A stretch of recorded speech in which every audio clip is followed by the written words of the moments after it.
Hello everyone, welcome back to Apollo Art Analysis. This episode we're going to be checking out a piece by the established AI generative artist known as KLA. This episode we're going to be talking about the root to the Vaporwave aesthetic, we're going to talk about neon visual energy, and we're also going to talk about the profound power of the Midjourney AI generative art program. So let's jump right into it. So whenever you first see this work, we're met with what appears to be kind of an open form here with this kind of array of columns, and we're kind of peaked by a cherry blossom canopy above. And it gives a very bright introduction, sure to capture its viewer's attention. Of course, this neon light surely captures the eye and really captivates that instantly.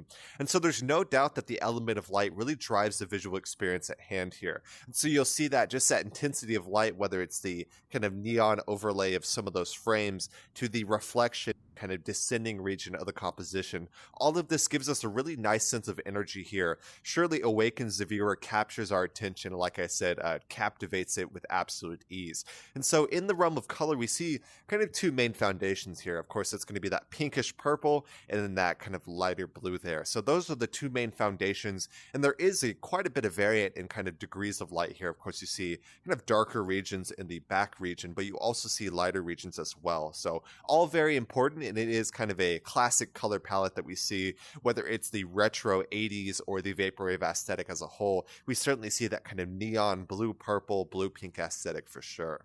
And so we'll also note kind of a 2-point perspective here. So what I mean by that is we have a vanishing point appearing to kind of draw in one way, and then we have another vanishing point going that way as well. So those are kind of stretching the edges of almost all forms present within the work at hand here. Of course, these are not going to be stretched by there. They're kind of just standing alone. But the edges of, say, the kind of macro grand form of the architecture at hand is certainly stretched by those two vanishing points. And so this may feel as if we're kind of strolling through the scene at hand. You know, you're kind of in a liminal area, kind of a space of transition. Maybe you stop to look at the statue. Maybe you continue going on. Maybe you take a right in there. Regardless of that, that 2-point perspective really sets up a dynamic composition as kind of stretched in two different directions. And so it's quite interesting. The artist incorporates these natural elements such as the cherry blossoms, and it almost feels as if we're on the inside and the outside simultaneously. Of course, we have the indoor kind of theme within there past those columns, but it also feels as if we're on both sides as we get that kind of sense of nature above us. So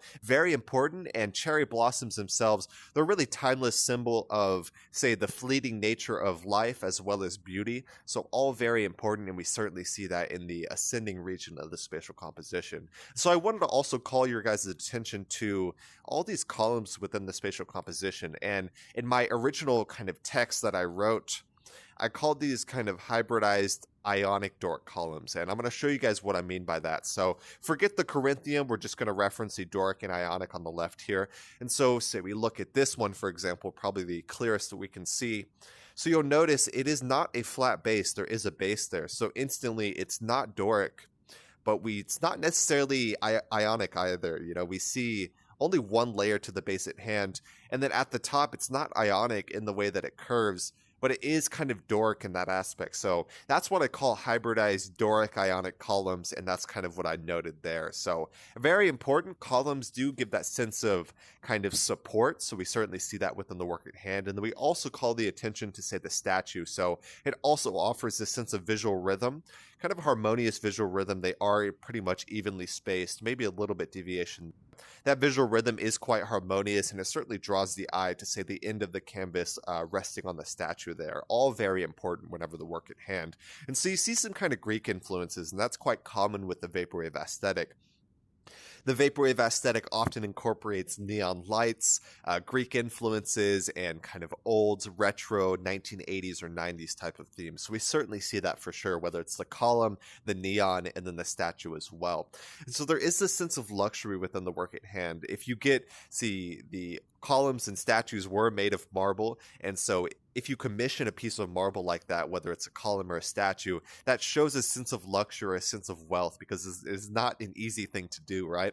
And so with that in mind, you know, there is this sense of the divine as well. If you're able to put all of these things together to convey a sense of luxury and wealth, or trying to convey something bigger than ourselves, which of course is the divine by definition. So also very important to note, we have this sense of luxury within the work at hand. Even the cherry blossoms kind of reinforce that. You have that very delicate aesthetic that's still very powerful and simultaneously kind of luxurious as well.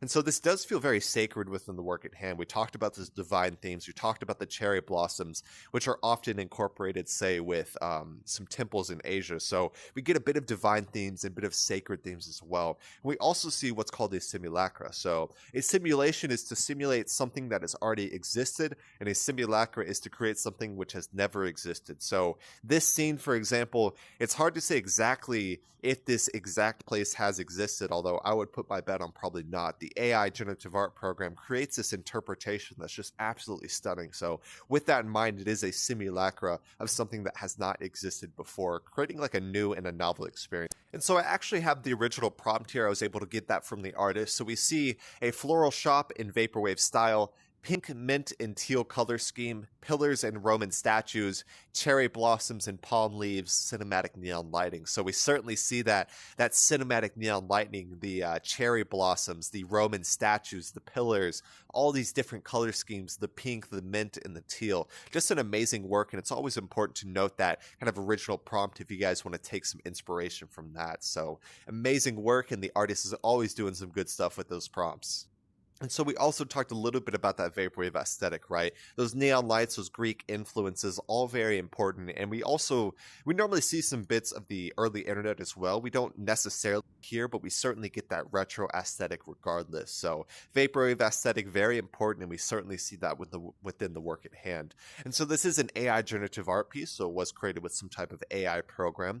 And that program is going to be Midjourney, which perhaps might be the most accessible and powerful at the intersection of those two, right? It is quite accessible. You can go into the Discord, buy a subscription, instantly start creating some art, but it's also quite powerful. So the intersection of that accessibility and the power is what I think makes Midjourney just so intriguing and so good for the masses. So hope you guys enjoyed today's episode. This was created by the original artist KLA, doing some really good stuff. Always doing some AI generative art stuff. Really love the work coming out from that artist. So hope you guys enjoyed. We talked a little bit about the Vaporwave aesthetic. We talked about the Midjourney AI generative art program, 2-point perspective, neon energy, all of these different aspects. I hope you guys enjoyed today. Hope you guys learned something. Go check out the original artist KLA. Like I said, always doing some great work.